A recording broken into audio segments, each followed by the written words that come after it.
Start అవునా? ఎర్రవరం గ్రామ పంచాయతీలో ప్రైవేటు వ్యక్తుల పొలాల్లోకి ప్రభుత్వ ధనంతో సీసీ రోడ్లు వేసే పరిస్థితి చాలా ఆశ్చర్యకరం వేస్తుంది. వాళ్ళకి బెనిఫిట్ చేయడానికి లేఅవుట్లో ఉన్నటువంటి కమ్యూనిటీ స్థలం మధ్యలోంచి సీసీ రోడ్డు వేసి ఒక్క హౌస్ హోల్డ్ కూడా లేకుండా కేవలం వాళ్ళకి దారి ఇవ్వడానికి, హైవేకి దారి ఇవ్వడానికి మాత్రమే సీసీ రోడ్డు ప్రభుత్వ ధనంతో 14 లక్షల రూపాయలు వెచ్చించి సీసీ రోడ్లు వేయడం జరిగింది. ఏదైతే వీళ్ళు సీసీ రోడ్డు వేశారో ఆ పొలం కనీసం కన్వర్షన్ కూడా అవ్వలేదు. అలాగే గిఫ్ట్ డీడ్ కూడా ఇవ్వలేదు. గ్రామ పంచాయతీకి గిఫ్ట్ డీడ్ కూడా ఇవ్వకుండా వీళ్ళు సీసీ రోడ్డు వేయడం జరిగింది. ఇదంతా కూడా ప్రైవేటు వ్యక్తులకి ప్రజాధనంతో మేలు చేసే విధంగా జరిగిందే తప్ప గ్రామ ప్రజలకు ఎటువంటి మేలు జరగలేదు.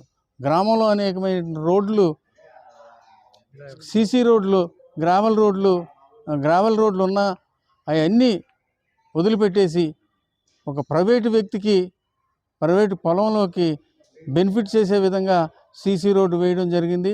దీనికి ప్రభుత్వ ధనం సుమారు 14 లక్షల రూపాయలు కూడా వెచ్చించడం జరిగింది. ఈ రోడ్డు వేసే మార్గంలో ఇరిగేషన్ కాలువ కూడా ఉంది. ఆ కాలువను కూడా వీళ్ళు కప్పెట్టేసి సీసీ రోడ్డు నిర్మించడం జరిగింది.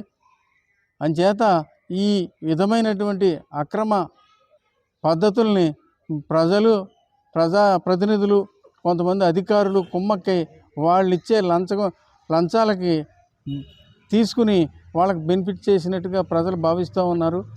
ప్రజలకు ఏమాత్రం ఉపయోగం లేనటువంటి ఈ సీసీ రోడ్డుని వెంటనే క్లోజ్ చేయించి, తర్వాత ఏదైతే కమ్యూనిటీ సైట్ ఉందో ఆ కమ్యూనిటీ సైట్ని వెంటనే ఫెన్సింగ్ వేయించి ఆ కమ్యూనిటీ ఆ లేఅవుట్ ప్రజలకి అప్పచెప్పాలని చెప్పేసి ఈ సందర్భంగా తెలియజేస్తూ ఉన్నాను.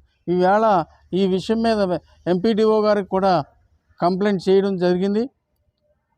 ఏ విధమైన సమాచారం ఏదైనా అడిగితే ప్రస్తుతం ఉన్నటువంటి గోవింద్ అనేటువంటి పంచాయతీ సెక్రటరీ నాకు వెళ్ళిపోయిన వర్మ గారు నాకు ఏ విధమైన ఛార్జీ ఇవ్వలేదు, నాకు ఏ విధమైన రికార్డు ఇవ్వలేదు. కాబట్టి నేను మీకు ఏ విధమైనటువంటి తీర్మానం కాపీ కానీ, తర్వాత టెక్నికల్ శాంక్షన్ కానీ, అడ్మినిస్ట్రేటివ్ శాంక్షన్ కానీ, వర్క్ ఆర్డర్ కానీ ఏ విధమైన కాపీని నేను మీకు ఇచ్చే పరిస్థితిలో లేను.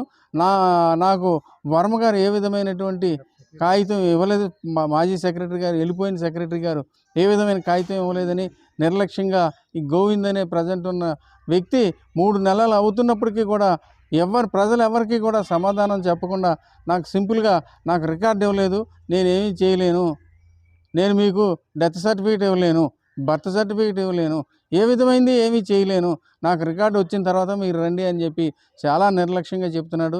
ఈ విషయం మీద రోడ్డు వేసిన 3 రోజులకే సెక్రటరీ గారిని కలవడం జరిగింది, కొత్త సెక్రటరీ గారిని.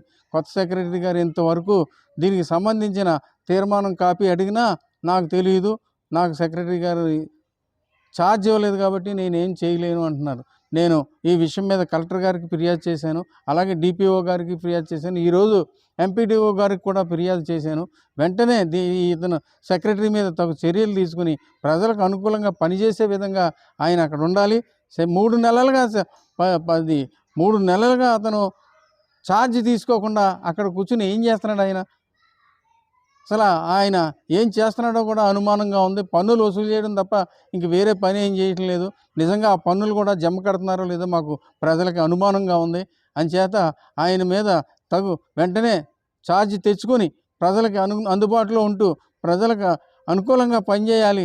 అటువంటి సెక్రటరీనే మనం ఉంచుకోవాలి తప్ప లేదు అంటే ప్రజలు చాలా ఇబ్బందులకు గురవుతున్నారు. కాబట్టి అధికారులు తగు నిర్ణయం తీసుకుని ఈ సెక్రటరీని బదిలీ అన్నా చేయాలి, వేరే కొత్త సెక్రటరీ గారినన్నా ఇప్పించాలని చెప్పి ఈ సందర్భంగా నేను కోరుకుంటూ ఉన్నాను.